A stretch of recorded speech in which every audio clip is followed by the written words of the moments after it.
Mapagpalang araw sa inyong lahat guys. For today's video ay magluluto ulit ako ng pagkaing Turkish. At pasensya na kung nakalimutan ko kung ano ang eksaktong pangalan dito guys. So natutunan ko ang lutong ito sa aking biyanan, kaso nga lang ay hindi ko na siya matanong kung anong klaseng luto ito or kung anong pangalan ng pagkaing ito. Pero good thing lang guys, kaya hindi ko pa nakalimutan kung paano niya ito niluto at gawin. Kaya tara, simulan na natin. So ang una kong ginawa dyan guys ay nagbalat ako ng isang malaking patatas at saka nilaga ko na ito. Naglagay lang ako ng kaunting asin at saka tubig. Habang naghihintay sa patatas na lumambot, sinimulan ko namang pagluto itong ating karne. So bali, gumamit lang ako dito ng karne ng baka guys. Naglagay lang ako ng kaunting mantika and then nilagay ko na itong ating karne. Niluto ko lang ito. So actually yung karne natin ay madali lang naman itong maluto kasi hiniwa ko siya ng malinipis at maliliit. Nung sa tingin ko nga ay okay na itong ating karne ng baka ay naglagay na ako dito ng sibuyas, sili na green at saka itong ating atchan. So pagkatapos naman ay tinimplahan ko ito ng asin, paminta, kimyon, chili flakes at nagdagdag din pala ako dito ng sweet paprika. Pagkatapos ay naglagay na din ako dito ng isang kutsarang tomato paste.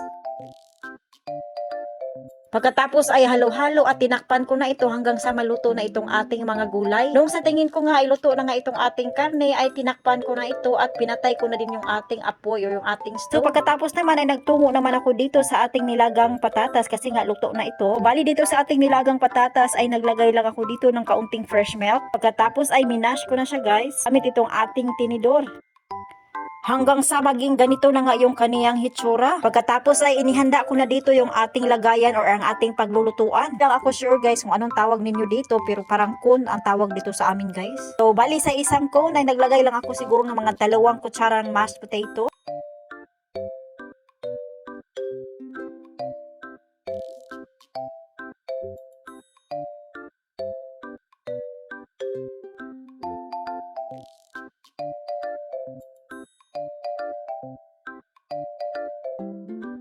Nung matapos ko na ngang malagay itong ating mashed potato ay naglagay na ako dito ng ating beef na niluto kanina. So bali sa isang kun parang 4 or 5 kutsara yung aking nalagay dito. And then nilalagyan ko na din dyan yung 2 pang natira.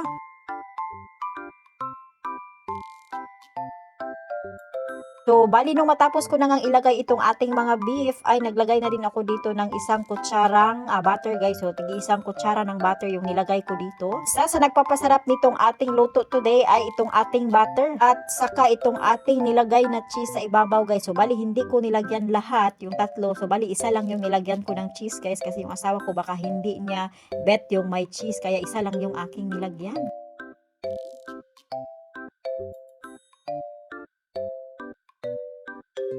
So, bali guys, niluluto ko siya sa oven ng 30 minutes para lang matunaw itong ating cheese. And after 30 minutes nga ay ito na yung kinalalabasan ng ating niluto for today's video. So, at ayan, tinikman ko na nga kung ano yung lasa nitong ating niluto for today's video. If masarap ba talaga yung ating niluto ngayon. Bali ito ay walang cheese. Walang halong biro guys, sobrang napakasarap niya talaga no. So dagdag points talaga yung butter na nilagay natin dito guys. Dahil nga sa sarap guys, napatanong nga yung asawa ko kung ano nga ba yung sikreto sa pagluluto nito, kung saan ko ba ito natutunan. At ito namang yung my cheese at sobrang napakasarap guys.